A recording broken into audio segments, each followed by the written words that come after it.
The economic interaction between the United States and China has been characterized by increasing tensions, particularly concerning trade regulations and financial strategies. The Trump administration adopted a protectionist approach aimed at strengthening the American economy and protecting domestic industries. This strategy included imposing significant tariffs on Chinese imports, with plans for a standard tariff ranging from 10% to 20% on all imports and up to 60% on Chinese products. In response, China implemented three primary countermeasures: export limitations. In early January 2025, China's Ministry of Commerce introduced new export restrictions, targeting technologies critical for manufacturing battery components and processing essential minerals like lithium and gallium. These measures aim to bolster China's dominance in the global battery supply chain and critical mineral processing. As of 2022, China controlled approximately 72% of the world's lithium refining capacity. This dominance is further reinforced by China's significant investments in lithium resources worldwide, including acquisitions in Chile, Canada, and Australia. The proposed export curbs pose challenges for Western lithium producers, relying on Chinese technology for lithium chemical production, and could also impact global expansion plans of major Chinese battery manufacturers like CellGoen and Eve Energy. Yuan internationalization. Initiatives. China has actively promoted the global use of its currency, the yuan, RMB, as part of a strategy to reduce reliance on the US dollar and assert financial independence. In 2010, the yuan accounted for less than 1% of China's global transactions, while 83% were conducted in US dollars. By March 2023, the yuan surpassed the US dollar in China's cross-border transactions, holding a 48.4% share, compared to the dollar's 46.7%.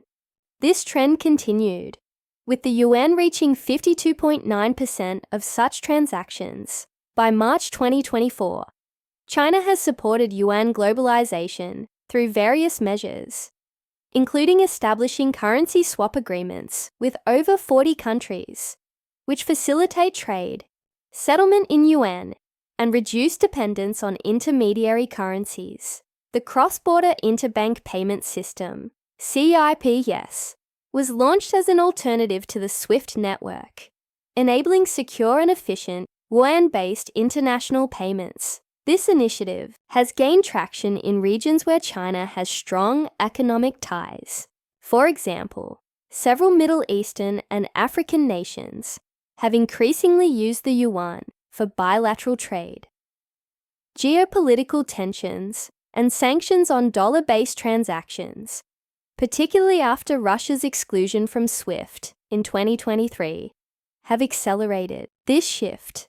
Over 70% of China-Russia trade was settled in yuan, reflecting its growing role in regional and global trade.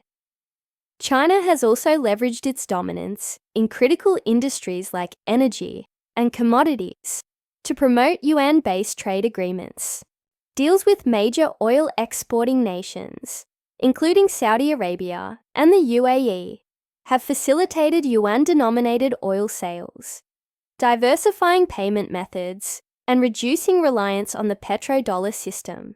However, as of late 2024, the yuan's global usage remains modest compared to the US dollar, which accounted for 58% of international reserves, while the yuan held only 3.5%.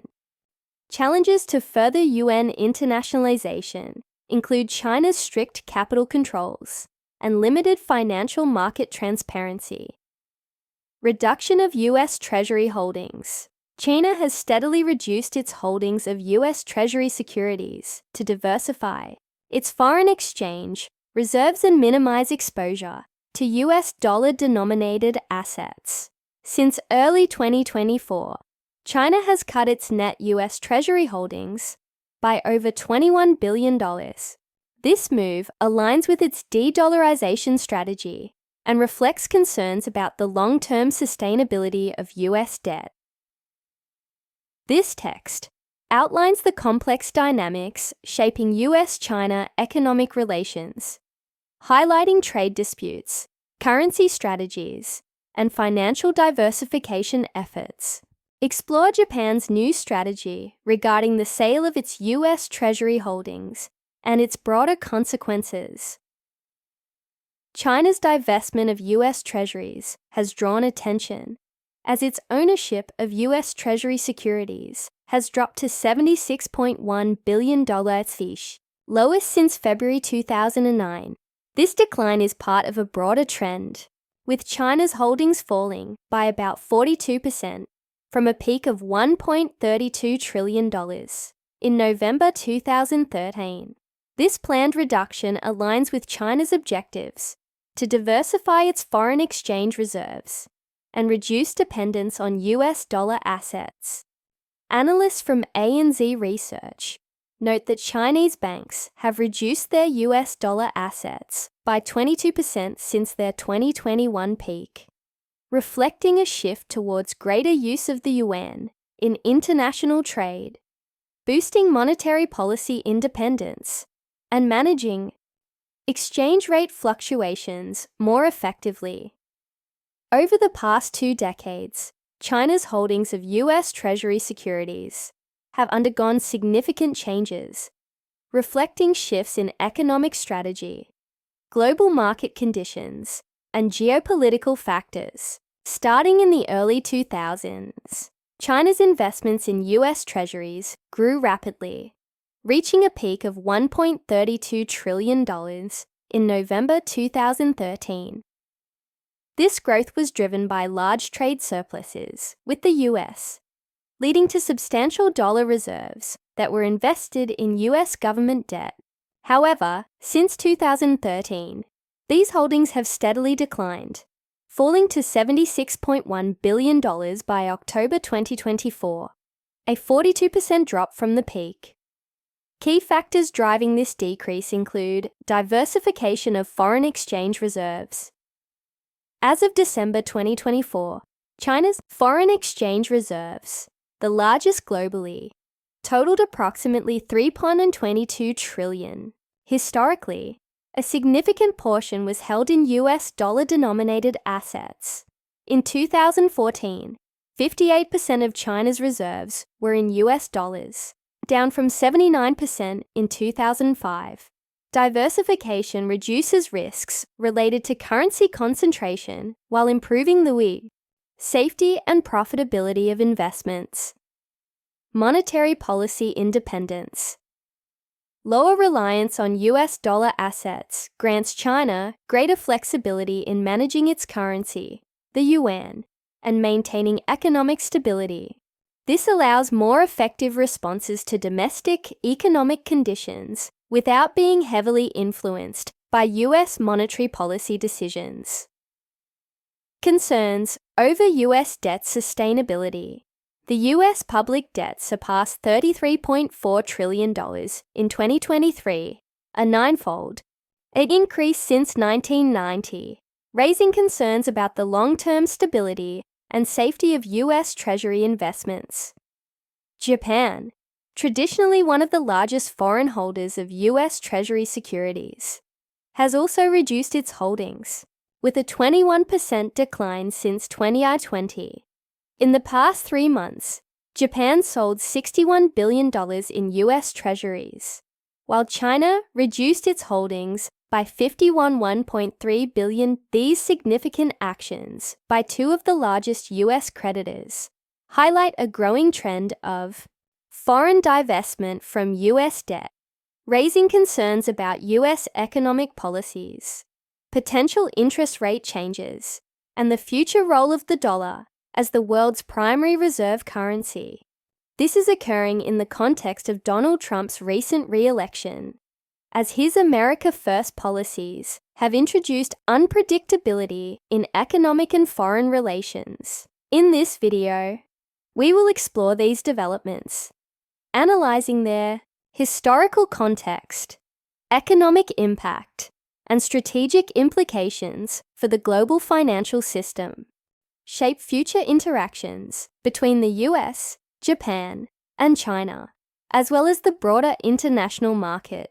To begin, let's review the US-Japan relationship over time. Let's take a quick pause. If you've enjoyed the video so far, could we ask a small favor? Hitting the like button helps us reach a broader audience, and sharing your thoughts or feedback in the comments makes an even bigger impact.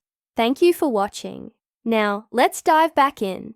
For more than 2 centuries, Japan adhered to a strict, isolationist policy known as Sakoku, which severely restricted foreign access and banned Japanese citizens from traveling abroad.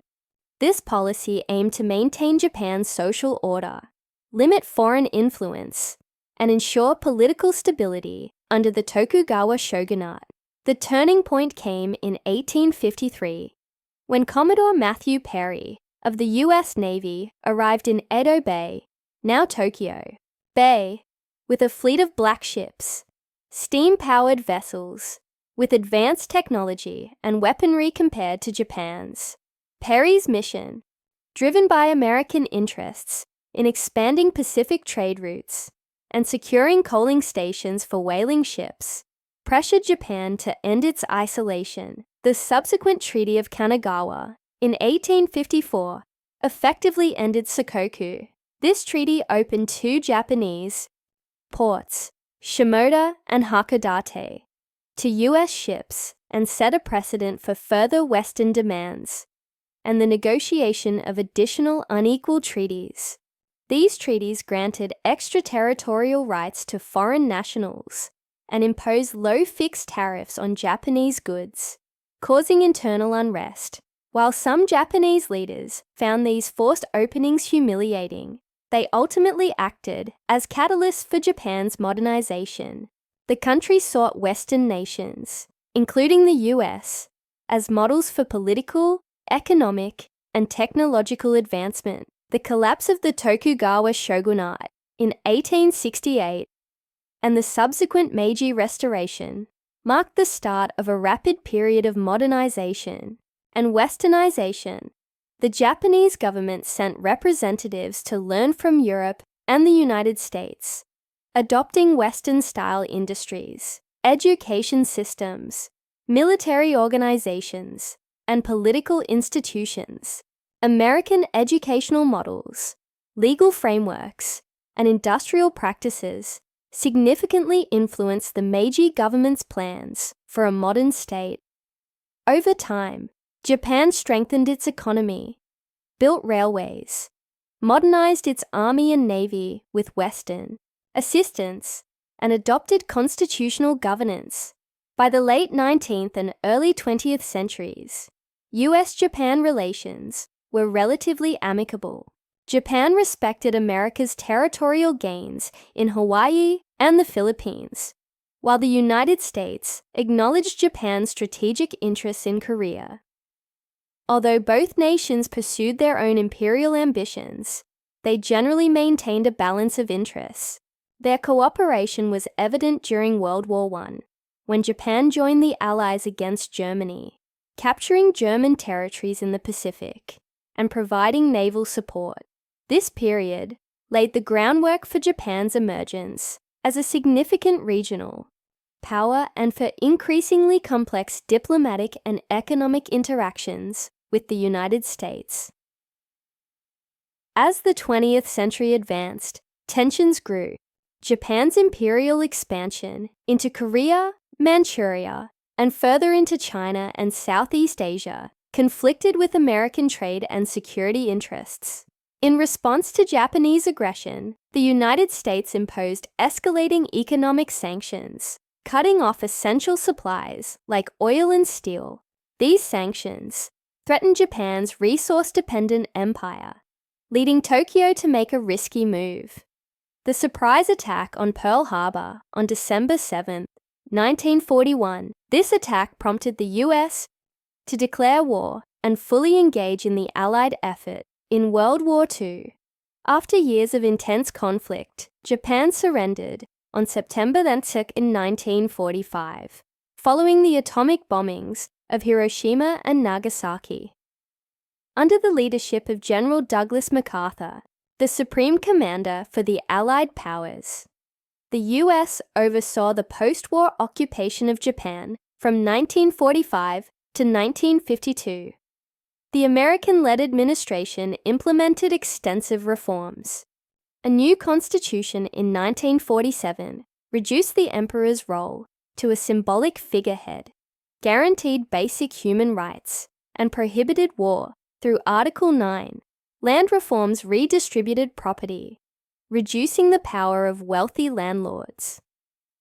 Large zaibatsu industrial conglomerates were dismantled to promote competition, and new labor rights empowered workers. Educational reforms introduced American-style schooling and promoted democratic values.